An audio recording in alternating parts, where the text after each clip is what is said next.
Takže jo, čauky lidi, zdraví vás Kubik 23. Zapnul jsem Minecraft, že si budu jen tak zahrát, dneska je štědrý den. A zapnu Minecraft, objevím se u truhel. A já se ještě zesílím zvuky, nebo spíš se zesílím sluchátka. Dobrý. A nemám žádný Optifine nebo něco, ale truhlej se mi změnily na tadyto. Asi to udělal Minecraft, normální Minecraft, že to dali na ten štědrý den, aby to nějak vypadalo, aby, no, nevím co, ale aby to vypadalo tak nějak jakože hezky.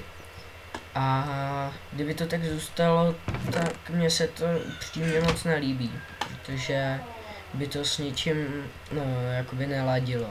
Ladilo by to možná tak s trávou jedinou.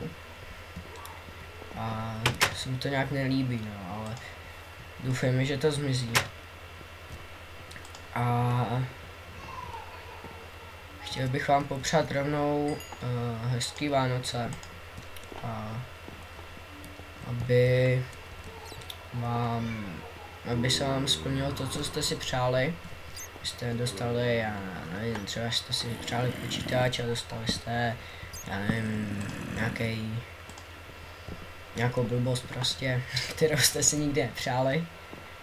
Já dneska, jak jsou ty svátky, tak jsem dneska nějaký poblázněnej, že nevím, jak dlouho to budu hrát.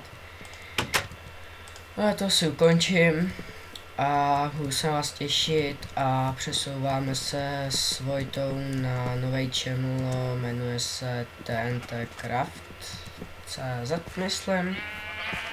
Mně ještě nic neřekl mi ani jak se tam přihlásit, heslo, nic mi neřekl.